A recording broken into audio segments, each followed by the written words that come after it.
Hi friends, welcome to our channel. ఈరోజు మనం 9th class maths chapter 7 ట్రయాంగిల్స్లోని exercise 7.1 నుండి క్వశ్చన్స్ చూద్దాము. ఒకసారి చూడండి. ఫస్ట్ క్వశ్చన్ ఏమి ఇచ్చాడో, in quadrilateral ACBD AC equal to AD, AB bisects angle A, show that triangle ABC is congruent to triangle ABD, what can you say about BC and BD అన్నాడు.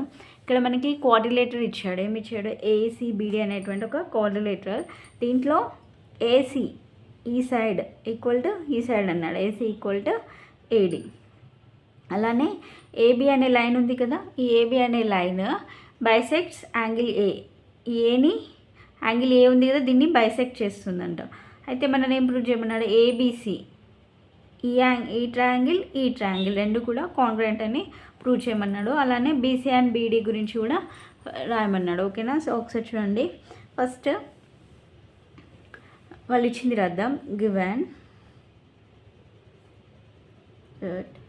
AC equal to AD. ఓకేనా? So ఇక్కడ మనం ABC ABD ఈ two triangles congruent అని prove చేయమన్నాడు కాబట్టి మనం కూడా ఈ టూ ట్రయాంగిల్ తీసుకుందాం. ఓకేనా? So in triangle ABC and ABD, ABC ABD ఈ టూ ట్రయాంగిల్స్లో ఫస్ట్ ఒకసారి చూడండి. AB equal to AB.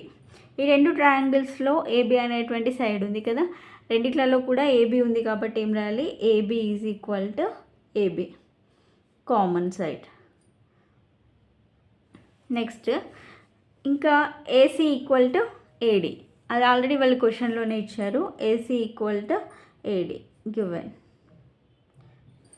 Next ఇక్కడ యాంగిల్ ఏని ఈ ఏబి అనేటువంటి లైన్ బైసెక్ట్ చేస్తుందని చెప్పాను కదా. సో బైసెక్ట్ చేసినప్పుడు, బైసెక్ట్ చేయడం అంటే ఏంటి? టూ ఈక్వల్ పార్ట్స్గా డివైడ్ చేస్తుంది అనమాట. ఇక్కడ ఉండేటువంటి యాంగిల్ ఇక్కడ ఉండేటువంటి యాంగిల్ ఈక్వల్ అవుతుంది. ఓకేనా? సో అప్పుడు ఏమని రాయొచ్చు మనం? Angle BAC equal to angle BAD. Angle BAC equal to angle BAD. Reason ఏంటి? AB bisects angle A. ఓకేనా? సో ఇది సైడ్, ఇది కూడా సైడ్, ఇది యాంగిల్. ఓకేనా? Side angle side by SAS congruency rule ఏమవుతుంది అప్పుడు? Triangle ABC is congruent to triangle ABD అవుతుంది కదా. Triangle ABC is congruent to triangle ABD. ఓకేనా? So next first one prove చేసాం. ఇంకేమన్నాడు?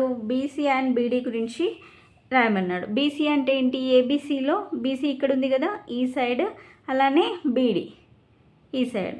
ఈ సైడ్ ఏమవుతుంది అప్పుడు? బీసీ ఈక్వల్ బీడీ అవుతుంది కదా, బీసీ ఈక్వల్ టు బీడీ అవుతుంది. ఎందుకు? By CPCT. ఓకేనా? By CPCT.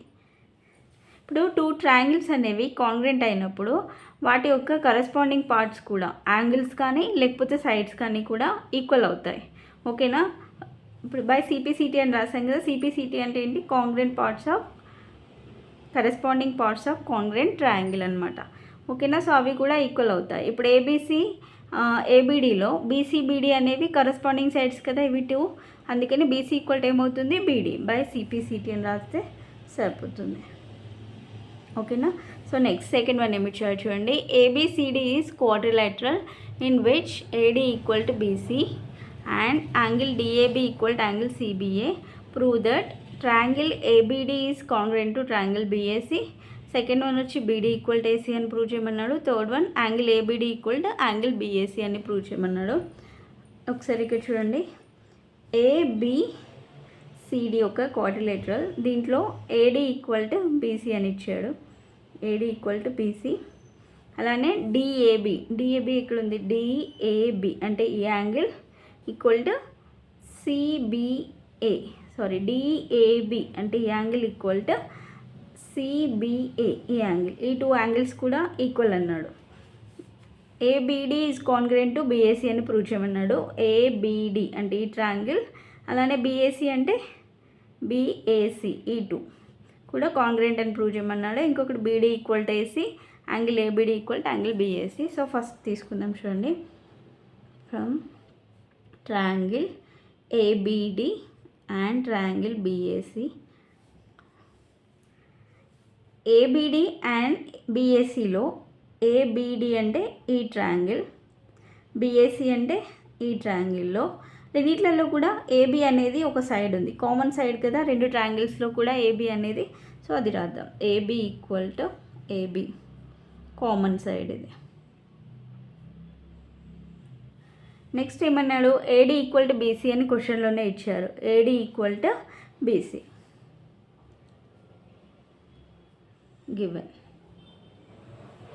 Next angle DAB equal to angle CBA. ఈ యాంగిల్ ఈక్వల్ టు ఈ angle, angle DAB equal to angle CBA, ఇది కూడా గివెన్. ఓకేనా. సో ఇది సైడ్ సైడ్ యాంగిల్. ఓకేనా, side angle by side angle congruency rule. ఓకేనా. So ఈ rule ప్రకారం ఏమవుతాయి, ఈ టూ ట్రయాంగిల్స్ కూడా కాంగ్రుయెంట్ ట్రయాంగిల్ అవుతాయి. Therefore triangle ABD is congruent to triangle BAC. ఓకేనా, ఫస్ట్ వన్ అనేది ప్రూవ్ అయింది. నెక్స్ట్ సెకండ్ వన్ ఏమి ఇచ్చాడు, బీడీ ఈక్వల్ టు ఏసీ అన్నాడు. బీడీ ఈక్వల్ టు ఏసీ అని ప్రూవ్ చేయమన్నాడు. ఒకసారి ఇక్కడ చూడండి, ఏబిడి అలానే బిఏసి ఈ టూ ట్రయాంగిల్స్ కూడా కాంగ్రుయెంట్ అయినప్పుడు బీడీ అనే సైడ్ ఏది, ఇది కదా బీడీ, ఇది ఏసీ, ఇవి రెండు కూడా అప్పుడు ఏమవుతాయి, బీడీ ఈక్వల్ టు ఏసీ అవుతుంది కదా, ఎలా సిపిసిటి అంతే కదా. టూ ట్రయాంగిల్స్ కాంగ్రుయెంట్ అయినప్పుడు వాటి యొక్క కరెస్పాండింగ్ పార్ట్స్ అనేవి కరెస్పాండింగ్ సైడ్స్ కానీ యాంగిల్స్ కానీ ఈక్వల్ అవుతాయి అన్నమాట. ఓకేనా. So therefore second one BD equal to AC ఏమనాలి, బై సిపిసిటి. ఓకేనా. నెక్స్ట్ థర్డ్ వన్ ఏమన్నాడు, angle ABD equal to angle BAC. ABD అంటే ఈ యాంగిల్, బిఏసి అంటే ఈ యాంగిల్. ఓకేనా. సో ఈ యాంగిల్ ఇవి ఎలా ఉన్నాయి, కరెస్పాండింగ్ ఉన్నాయి కదా, పక్కనే ఉన్న యాంగిల్స్ అనమాట. సో ఇలా ఉన్నప్పుడు ఇవి కూడా ఏమవుతాయి, ఈక్వల్ అవుతాయి కదా, సిపిసిటి ప్రకారం ఏమవుతాయి, ఇవి కూడా ఈక్వల్ అవుతాయి. Triangle ABD equal to angle BAC by CPCT. ఓకేనా. సో ఇవే అండి ప్రూవ్ చేయమనింది.